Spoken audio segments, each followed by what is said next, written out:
Hello everyone, welcome back to Example CH. Friends, John Keats का one liner PGT के through मैंने करा दिया था। आज पीजीटी की ही बात करेंगे और आपका आज का जो अगला हमारे पोएट हैं वो हैं PB Shelley.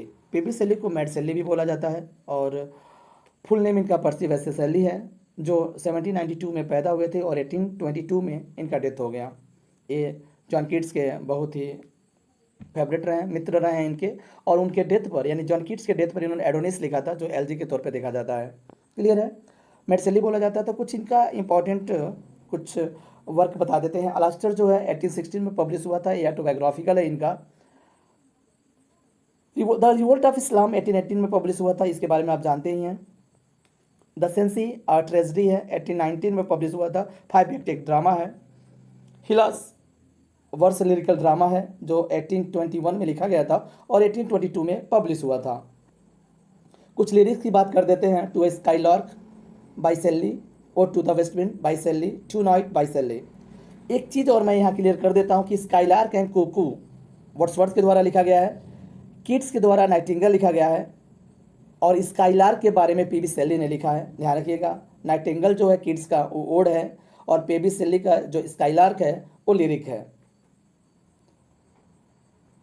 Odd to the west wind आप जानते हैं टर्जराइमा में, वो भी पीबी शेली का ही है।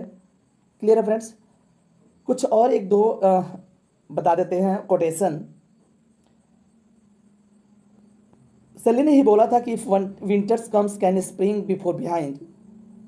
और Wordsworth found and Shelley lost himself in nature. A Long ने कमेंट किया था वर्ड्सवर्थ और शेली पर कि Wordsworth found and Shelley lost himself in nature. Important है वर्ड्सवर्थ के लिए भी और शेली के लिए भी। क्लियर है फ्रेंड्स। अब समय को न गंवाते हुए हम आज का वन लाइनर सीरीज शुरू कर रहे हैं based on PB Shelley. Clear है, आइए शुरू करते हैं। PB Shelley wrote essays on political, social and philosophical issue. ये क्लियर है। Who were the admirer of PB Shelley, ये ध्यान रखिएगा कौन था। तो कार्ल मार्क्स थे, महात्मा गांधी थे एंड जॉर्ज बर्नार्ड साथ थे एडमायर्स ऑफ पीबी शेली। यानी पीबी शेली के जो प्रशंसक थे वो महात्मा गांधी भी इसमें शामिल हैं। Whom did Shelley call the sister of my soul and my second self?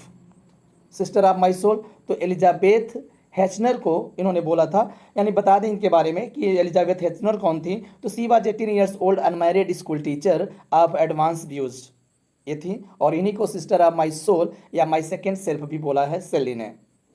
Shelley's life and works inspired the founding of the Vegetarian Society in England and directly influenced the vegetarianism of George Bernard Shaw and perhaps Gandhi। तो vegetarian society की बात किया है इसमें। PB Shelley's grave bear the Latin inscription cordium which means, कह रहा है कि कोडियम का मतलब बताइए, तो कह रहा है कि heart of hearts, heart of hearts. What was the nickname of PB Shelley, तो पीबी शेली को इसके रेवेलियस नेचर की वजह से मैड शेली बोला जाता है। Who describe Shelley as a super craftsman, a lyric poet without rival and surely one of the most advance sceptical intellects ever to write a poem. तो हारोल्ड ब्लूम का यह statement है कि सुपर क्राफ्ट्समैन थे। The first novel of PB Shelley, पहला novel उन्होंने novel लिखा है पीबी शेली ने, उसका नाम है जस्ट्रोजी, जस्ट्रोजी नॉवेल। ठीक है फ्रेंड्स, आगे बढ़ते हैं। नेक्स्ट है Shelley wrote original poetry by Victor and Cazire with his sister Elizabeth. अपने सिस्टर एलिजाबेथ के साथ उन्होंने लिखा है। The wandering Jew is a verse monodrama by PB Shelley. तो पीबी शेली के द्वारा द वांडरिंग जीव जो है वर्स मोनोड्रामा है। Next, the Irvyne is a gothic novel. Irvyne is the gothic novel by PB Shelley. Saint Irvyne is the subtitled क्या है, the Rosicrucian romance. PB Shelley was in his poetry as well as his political and social views, तो radical. Shelley did not achieve fame during his lifetime, ये true है। कह रहा है did not achieve fame during his life, अपने पूर्व जीवन काल में उन्होंने प्रसिद्धि नहीं प्राप्त कर पाए। Shelley become an important influence on poets like Browning, Swinburne, Hardy and Yeats. Shelley wrote posthumous fragment of Margaret Nicholson the necessity of atheism is collaboration with Thomas Jefferson Hogg. इनके साथ कोलाबोरेट किए थे Thomas Jefferson hoc के द्वारा। इनके साथ मिलकर के क्या किया, तो Margaret Nicolson the necessity of atheism. Shelley mailed the necessity of atheism all the bishops and heads of the college of Oxford. Mail किया था। Shelley's refusal to college authority to answer questions regarding whether or not be authored the necessity of atheism resulted in his expulsion from Oxford। Oxford से इनको निकाल दिया गया था। Which work of P.B. Shelley's utopian allegory with extensive notes preaching atheism, free love, republicanism and vegetarianism। तो क्यों map है। Shelley was a poet, dramatist and novelist and an essayist। आप बता सकते हैं कि PB was a poet, dramatist, novelist and essayist भी थे। In recent decades, P.B. Shelley has achieved increasing critical acclaim for his poetic imagery, his master of genre and verse forms, and the complex interplay of mystical, idealistic, list and materialist ideas in his work। तो very true, बहुत ही सत्य बात है। Shelley went into permanent self-exile in Italy। तो 1818 में went into permanent self-exile। 1818 में वो Italy चले गए थे। P.B. Shelley had 4 younger sisters and 1 much younger brother। True, he was the eldest. वो सबसे बड़े थे और 4 इनकी बहनें थीं और एक छोटा भाई भी था इनका। किसका, पीबी शेल्ली का। It is a long poem by Shelley written in blank verse based on the myth of Narcissus and Echo which poem Alastor. Shelley and Byron took a boating tour around Lake Geneva which inspired Shelley to write his poem.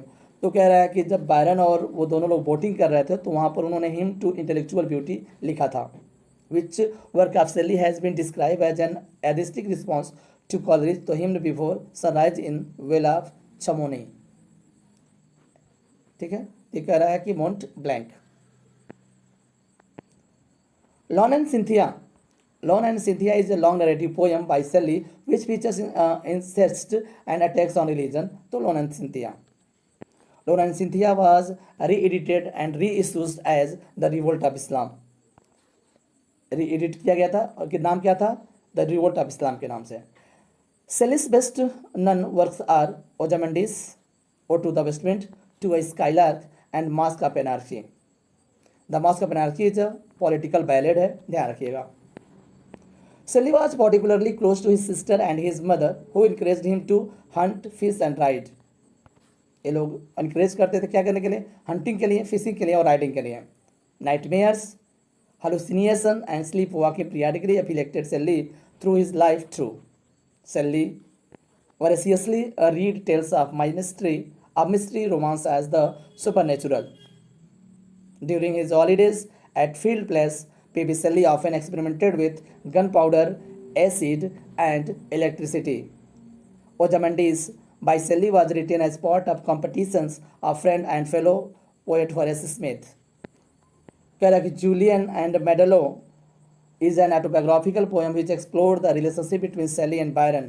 शेली और Byron के relationship को analyse करता है Julian मेडलो। 1818 and 1819। कह रहा है कि Prometheus unbound is a long dramatic poem inspired by Aeschylus retelling of the Prometheus myth. The Cenci is a verse drama of rape, murder, incest based on the story of Renaissance Count Sensi, Rome and his daughter Beatrice, who became the inspiration for Shelley's poem The Sensitive Plant। Sensitive plant को लिखने में किससे inspire हुए थे, वो Mrs mason से प्रभावित हुए थे या प्रेरित हुए थे।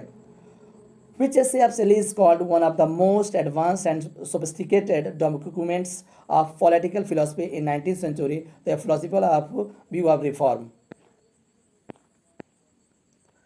In 1804, Shelley entered Eton College। ये important है, Eton College कब ज्वाइन किए, तो 1804 में। What earned him the nickname, तो वहाँ पर उन्होंने क्या कमाया, met Shelley answer his peculiar and violent rages। कह रहा है कि ये peculiarities and वायलेंट रेजेस की वजह से उन्हें मेड शेली बोला जाता है। In his senior years Shelley came under the influence of a part time teacher doctor James Lind के इस अंडर में आए। शेली took admission is in University College Oxford in 1810 और 1810 में वो ऑक्सफोर्ड कॉलेज में दाखिला लिए. Emilia was the inspiration for Shelley's major poem Epipsychidion, कह सकते हैं Epipsychidion. A defense of poetry by Shelley is a response to Peacock's article The Four Ages of Poetry, which poem of Shelley did Harold Bloom call the most despairing poem he wrote, The Trump of Life. Shelley's poem A Mask of Anarchy has been called perhaps the first modern statement of the principle of non-violent resistance. The Revolt of Islam. The Revolt of Islam influenced the poet's sympathy to the workers' movement such as Thomas Hood, Thomas Cooper, and William Morris. And at Oxford, Shelley met a fellow student, Thomas Jefferson Hogg, who became his closest friend. तो closest friend भी रहे हैं Thomas Jefferson hog और बहुत सारे work में इन्होंने collaborate भी किया है शेली के साथ. It was under the influence of Thomas Jefferson Hogg that Shelley became increasingly politicized and developed strong radical and anti-Sebastian views. Shelley's father warned him against whose influence. इस क्वेश्चन को खत्म करते हैं. नेक्स्ट है, hearing of his son's expulsion, Shelley's father threatened with Shelley unless they agreed to return home and study under the tutors appointed by him, but he refused to cut all contact. Jostrology is a villain in the novel Jostrology by P.B. Shelley. Shelley's first published prose work was Jostrology और ये novel भी है. Shelley's first published volume of poetry was Original Poetry by Victor and Casre. A fellow up to Shelley's first prose work Jostrology was Saint Irvine and the Rosicrucian, who wrote The Devil's Walk, P.B. Shelley. This poem was satirical attack on criticism of the British government. Which poem? The Devil's Walk. The first large poetic work written by Percy Bysshe Shelley was Queen Mab. Poetic work है Queen Mab. Queen Mab was published in 1813 in 9 cantos. This poem is 720 lines long. Which poem? Alastair. Mont Blanc. P.B. Shelley compares the power of mountain against the power of human imagination. The main theme of Mont Blanc examinations examines the relationship between human mind and the universe. Shelley was almost certainly having a sexual relationship with Mary Shelley's stepsister, Claire Clairmont. With Shelley's encouragement, Mary Shelley was also having a sexual relationship with Thomas Jefferson Hogg, who arranged for Byron to meet Shelley. तो clear Claremont ने arrange किया था Byron और शेली से मिलवाने का. P.B. Shelley was born in 1792 and death 18.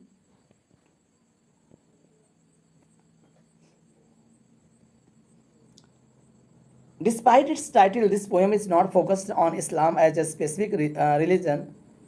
Which poem? The Revolt of Islam. यहाँ तक रहने देते हैं फ्रेंड्स. रिवोल्ट ऑफ इस्लाम आगे फिर इस सीरीज को शुरू करते हैं. सेकेंड सीक्वल में मिलते हैं नेक्स्ट वीडियो में. Thank you.